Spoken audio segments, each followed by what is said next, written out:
Buenos días, nosotros somos el equipo 9 y les vamos a presentar un análisis e investigación epidemiológica de un brote de una enfermedad en truchas en 3 estados de la República Mexicana. En el Centro Acuícola de Apulco se presentaron mortalidades en organismos reproductores, los cuales presentaban palidez branquial, pérdida de peso, oscurecimiento, nado errático, con rotaciones en espiral, exoftalmia y colgaban estrías de moco del ano. Posteriormente se presentaron estas mismas tecnologías en otras granjas con mortalidades que variaban del 10 y el 90%. A continuación les presentamos la información sanitaria de los brotes, en las cuales podemos observar que se estuvieron afectando 3 estados, tanto Puebla, Hidalgo como el Estado de México. En el Estado de Puebla, el número de granjas afectadas fueron 21, correspondientes a 8 municipios. La población total de los afectados fue de 94.897, de los cuales 27.663 fueron los peces enfermos, con una prevalencia del 29%, una mortalidad del 16.16% y una letalidad del 55.44%. En Hidalgo se afectaron 7 municipios y fueron 18 las unidades de producción. Una población de 24.500, los peces enfermos fueron de 5.110 y la prevalencia se tuvo de 21%, una mortalidad del 10.25% y una letalidad del 49.16%. En el Estado de México fueron 4 los municipios afectados, dando un total de 31 unidades de producción de todo el estado, una población afectada de 149.300, de los cuales fueron 57.378 peces enfermos, dando una prevalencia del 38%, una mortalidad del 17.34% y una letalidad del 45.12%. Aquí podemos observar del total de los peces afectados en los 3 estados, podemos ver una prevalencia del 43% para el Estado de México, seguido del Estado de Puebla y el Estado de Hidalgo. Esta misma tendencia se presentó en las mortalidades, en cuanto a el Estado de México presentó el 40%, fue de mayor mortalidad, seguido de Puebla y finalmente el Estado de Hidalgo. De acuerdo con el caso clínico presentado en el Centro Acuícola Apulco, se realizaron investigaciones para hallar el agente patógeno causal mediante un diagnóstico diferencial y poder realizar el trabajo epidemiológico. Entre los principales signos presentados fueron palidez branquial, oscurecimiento de piel, nado en espiral y longitudinal y necrosis coagulativa en intestino, riñón y páncreas, entre otros. Con fines del llenado de los formatos IBE, se tuvo un diagnóstico presuntivo de Bagococcus salmoninarum. Posteriormente, con el apoyo de literatura y estudios epidemiológicos, se determinó el agente patógeno a tratar, el cual es el virus de la necrosis pancreática infecciosa. El virus del IPN, por sus siglas en inglés, es un aquavirnavirus perteneciente a la familia Virnaviridae, que afecta principalmente a salmónidos, peces teleósteos y no salmónidos susceptibles. Las crías alevines de hasta 1 año son más susceptibles, aunque pueden ser afectados en cualquier estadio. Entre mayor edad tenga el pez, menor será el nivel de gravedad. El virus es muy estable en agua salada, pero también se ha encontrado en agua dulce y de estuarios. Sobrevive a temperaturas de 4 a 15 grados centígrados durante 17 días o hasta 6 meses, dependiendo de las condiciones ambientales. Durante el periodo patogénico, la fase subclínica comprende los reservorios del virus, el periodo de incubación que va de 2 a 8 días y la respuesta del hospedador. Durante la fase clínica se presentan signos como exoftalmia, distensión abdominal, nado errático, palidez branquial, entre otros. En cuestión de la historia natural de la enfermedad tenemos al agente patógeno causal, que es el virus del IPN, posteriormente los reservorios del virus, que son peces portadores, parásitos, aves y el agua como factor abiótico. Las puertas de salida del virus son heces, orina y los gametos sexuales. El modo de transmisión es principalmente horizontal, por medio del contacto del pez con el agua, y vertical, es decir, de padres a hijos. La puerta de entrada es por las branquias, de ahí se dirige al páncreas, hígado, vaso, riñón, ciegos piróricos y tracto digestivo. Los hospedadores susceptibles son salmónidos principalmente, como la trucha arcoíris y el salmón del Atlántico, peces no salmónidos como el luce y el lenguado, y pterodáctilos como la anguila japónica, ciprínidos, por mencionar algunos.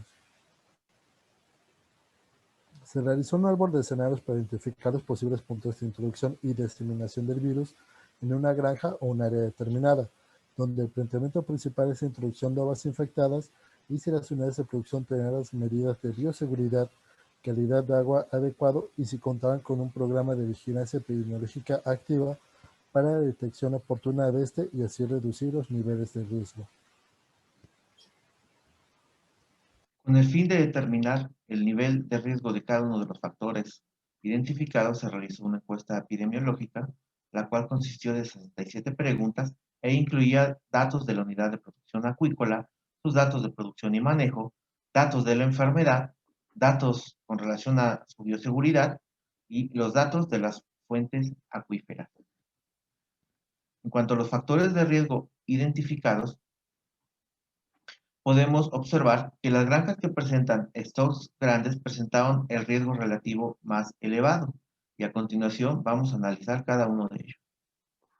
En cuanto al factor de riesgo de granjas con importación de huevo y o alevines de Estados Unidos, se tuvo un riesgo relativo de 7.63, un odds ratio de 30.86 y la diferencia de riesgo de 67.59%. En cuanto a la interpretación, podemos decir que es 7.6 veces más probable que el virus del IPN se presente en aquellas granjas que realizan importación de huevo y alevines de Estados Unidos, a diferencia de aquellas granjas con adquisición de huevo o alevines nacionales. En cuanto al odds ratio, la posibilidad de exposición a enfermedad en organismos de granjas con importación de huevo y alevines de Estados Unidos con el virus IPN fue 30.8 veces mayor que en aquellas granjas que compran huevo o alevines nacionales. La diferencia de riesgo, el 67.59% de la incidencia del virus IPN en granjas de trucha es atribuible a la importación de huevo y alevines de Estados Unidos. El segundo factor de riesgo que analizamos fueron las granjas que presentaban stocks grandes, en la cual se encontró el riesgo relativo de 8.6, el odds ratio de 38.30 y la diferencia de riesgo de 70.37%. Esto quiere decir que es casi 8.6 veces más probable que el virus IPN se presente en aquellas granjas que presentan los stocks grandes, a diferencia de aquellas granjas que presentan stocks pequeños. El odds ratio es la posibilidad de exposición de enfermedad en organismos de granjas que presentan stocks grandes con el virus de IPN fue 38.30 veces mayor que en aquellas granjas que presentan stocks pequeños. En cuanto a la diferencia de riesgo, el 70.37% de la incidencia del virus IPN en granjas de trucha es atribuible a las granjas que presentan stocks grandes. Posteriormente se realizó la evaluación de asociación causal mediante planteamiento y comprobación de hipótesis. Como factor de riesgo 1 tenemos que la hipótesis nula es que no existe una asociación estadística de importar huevo y alevines de Estados Unidos y la presencia de IPN, y la hipótesis alterna es que sí existe esta asociación estadística. Finalmente encontramos que nuestra G cuadrada calculada fue de 74.7 y la G cuadrada tabulada de 3.84. Debido a que es mayor la calculada a la tabulada, podemos decir que se acepta la hipótesis alterna. En este sentido, con un 95% de confianza, podemos decir que hay una asociación estadística con relación a las granjas enfermas con IPN y las granjas que realizan importaciones de huevo y alevines de Estados Unidos. El segundo factor analizado es nuestra hipótesis nula, es que no existe una asociación estadística en aquellas granjas de trucha que presentan stocks grandes y la presencia de IPN. La hipótesis alterna es que existe una asociación estadística en aquellas granjas de trucha que presentan stocks grandes y la presencia de IPN. Nuestra I cuadrada calculada fue de 81.0, que fue mayor a 3.84, por lo cual se acepta la hipótesis alterna. En este sentido, con un 95% de confianza, se puede decir que hay una asociación estadística con relación a las granjas enfermas con IPN y las granjas que están presentando stocks grandes. Estudio epidemiológico, observacional de tipo transversal. Planteamiento de la pregunta de investigación. La ausencia o deficiencia en los protocolos de bioseguridad y programas de vigilancia epidemiológica están relacionados con la presentación de casos de necrosis pancreática infecciosa en unidades de producción acuícola de trucha arcoíris en México. ¿Cuáles serían los objetivos del estudio? Conocer las características de las unidades de producción, determinar los factores de riesgo asociados a la presentación de IPN, determinar su prevalencia y establecer las recomendaciones para prevenir y controlar nuevos brotes. Identificación de la población blanco, unidades que produzcan trucha arcoíris. Es fundamental una buena definición operacional de caso. El caso clínico son organismos susceptibles que presentan signos clínicos y o lesiones macroscópicas compatibles con IPN. Los peces afectados pueden presentar nado errático con rotaciones en su eje longitudinal y en forma de espiral. Otros signos son la palidez branquial, la pérdida de peso, aleta dorsal con erosión severa, oscurecimiento de la piel, exoftalmia y el abultamiento abdominal. Algunos hallazgos a la necropsia es la necrosis pancreática y el fluido mucoide en tracto gastrointestinal, entre otros. El caso sospechoso son hallazgos histopatológicos compatibles a IPN. Caso presuntivo positivo, casos sospechosos con resultados positivos a RT-PCR y aislamiento viral. Y el caso confirmado es esto más la secuenciación genética en un laboratorio de Senacica. Nuestro plan de muestreo. El tipo de muestra son las unidades de producción acuícola, los organismos, las truchas, y el tamaño de muestra se va a determinar mediante la siguiente fórmula, donde N es el tamaño de la población, P la prevalencia del error permitido, que se estableció en 10%, y el nivel de confianza en un 95%. Obteniendo un resultado de 86 unidades de producción acuícola. El número de organismos a muestrear se establece en el Manual de Obtención y Envío de Muestras de Enfermedades de los Peces del Senacica. Se utilizará un método probabilístico mixto con una mezcla de aleatorio simple y estratificado. En la siguiente tabla podemos observar la distribución del número de unidades de producción por estado en todo México. En este sentido, consideraremos dos escenarios para el muestreo. Si se muestran organismos mayores a 4 centímetros, se muestrarán 1.290 peces. Si son menores a 4 centímetros, serían 3.870, considerando así un costo actual por diagnóstico de 184,000 pesos en promedio, de acuerdo a los costos que plantea Senapa. La selección de variables de importancia para este brote será la importación y comercialización nacional sin certificados sanitarios, medidas de bioseguridad como cuarentena, sanitización de equipos e instalaciones, el análisis de la calidad del agua, el empleo de mallas antipájaro y si poseen o no un programa de vigilancia epidemiológica. La recolección de datos es mediante encuestas y también con los que se obtuvieron de los estudios de laboratorio. El diseño de análisis se podrá hacer mediante Excel y EpiInfo y obtendremos un estudio descriptivo y de factores de riesgo como los mencionados y presentados anteriormente.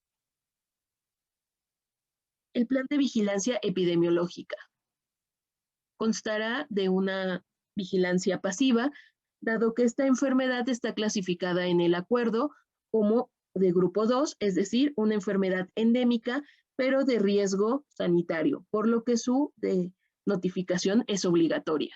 Si sospechamos de esta enfermedad, tenemos que hacer esta notificación, que se atenderá, se enviará y se realizará una toma de muestras, se diagnosticarán en un laboratorio oficial, se emitirán resultados, se podrán aplicar encuestas, se analizará la información y se establecerán medidas contraepidémicas. También se puede realizar, una vez efectuado esto, una vigilancia activa para declarar zonas libres de enfermedad. En este sentido, también hablaremos de un proceso de regionalización, compartimentación.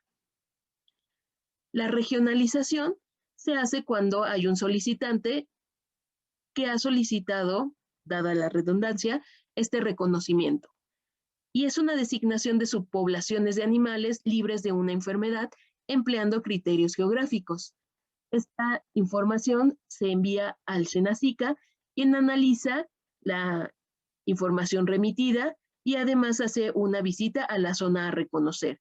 Se dictamina y en caso de resultar favorable, se publica en el Diario Oficial de la Federación. En el caso de un compartimiento, una unidad de producción es la que hace la solicitud. Esta debe contar con un médico veterinario responsable, dictámenes de laboratorio donde los resultados sean negativos a dicha enfermedad que desea declararse libre, se hace una evaluación de riesgos. Es muy importante contar con un sistema de gestión de bioseguridad y aplicarse las buenas prácticas pecuarias. Y el SENASICA también es el que dará la aprobación de estos compartimentos. Plan de trazabilidad.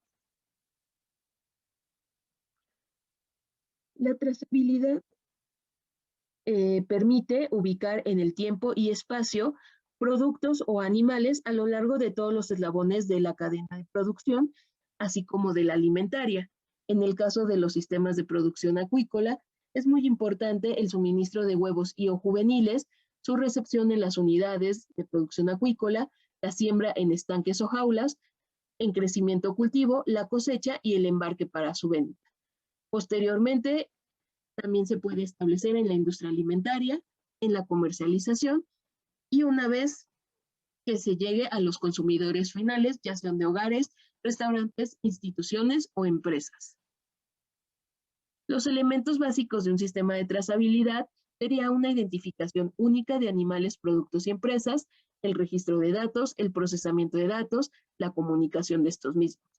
Los tipos de trazabilidad que debemos contar es de entrada para los proveedores, interna como la lotificación, el número de estanques, de laboratorio como resultados o residuos tóxicos y de salida para nuestros clientes. Algunos datos son los de la empresa, los animales, los lotes de cría, cosecha y reproducción, de los estanques, del producto final, y también deben contarse con los registros de alimentos, medicamentos, cosecha, transporte y movilización. Evaluación de prueba de diagnóstico. Para realizar el diagnóstico de la necrosis pancreática infecciosa, la OIE recomienda realizar el aislamiento en cultivo celular.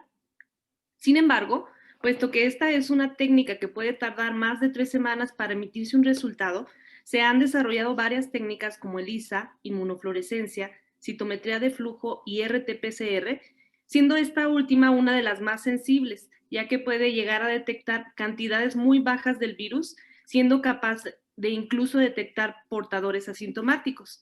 Aunado a ello, esta es la técnica realizada por el Centro Nacional de Servicios de Constatación en Salud Animal.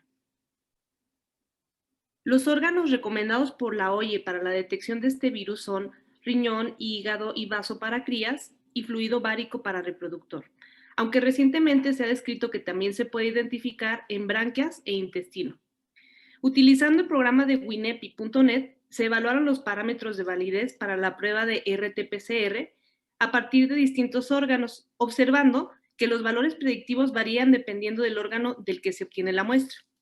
Mediante este análisis, se puede concluir que las muestras de hígado a partir de ellas se obtienen mejores valores predictivos y se reduce el número de falsos negativos y falsos positivos, lo cual hace a este órgano ideal para la vigilancia epidemiológica. Por último, el parámetro para interpretar una prueba como positiva será la amplificación de un producto de 689 pares de bases que codifica para el gen BP2. En cuanto a las medidas contraepidémicas, hablando específicamente de medidas preventivas, nosotros regular la importación de huevo culado y ovas vivas, así como un programa de vacunación en el área perifocal con una vacuna de virus inactivado vía oral para peces de producción y vía intraperitoneal para reproductores. También implementar un programa de vigilancia epidemiológica pasiva que considere una campaña de difusión y concientización en redes sociales, radio y televisión. Como medidas contraepidémicas, se realizará el vacío sanitario en todas las granjas donde se haya detectado la presencia de virus. Esto, obviamente, considerando la correcta disposición de cadáveres. Posterior al vacío sanitario, se realizará un tratamiento de desinfección del agua y de las instalaciones de las granjas afectadas y se reintroducirán animales centinela en las granjas por un periodo de 21 días. Concluyendo el tiempo de sentinelización, se sacrificarán las truchas y se enviarán al laboratorio. Una vez verificada la ausencia de virus, se procederá con la repoblación. También es importante considerar el establecimiento de un programa de vigilancia epidemiológica activa para determinar la presencia o ausencia de virus en las granjas que se encuentran dentro de la zona de protección, así como también es importante suplementar el alimento con inmunoestimulantes, evitar el estrés, reducir las densidades de cultivo. Por último, pues es importante también restringir la comercialización y movilización de organismos en las zonas perifocales y de producción durante 21 días y reforzar todas las medidas y dispositivos de bioseguridad en las unidades de producción. Como conclusiones, dado que la acuacultura representa una actividad económica de crecimiento en México, es importante el estudio de las enfermedades acuáticas. Este virus fue identificado por primera vez en Hidalgo y Estado de México hace más de 20 años y posteriormente se ha distribuido y se ha identificado en otros estados como Chihuahua, Durango, Hidalgo, Morelos, Puebla y Veracruz. En este trabajo se proponen medidas para controlar el brote identificado en estas áreas. Por último, y a manera de recomendaciones, nosotros creemos que es necesaria la implementación de una normatividad nacional que establezca y regule estrictas medidas de control y prevención para este virus, así como que se establezcan criterios de homologación para el diagnóstico oficial en los laboratorios tanto oficiales como acreditados.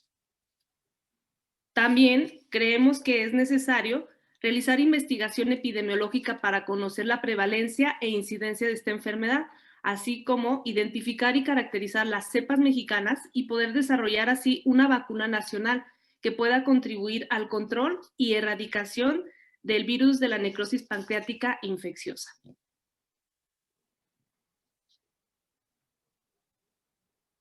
Muchas gracias por su atención.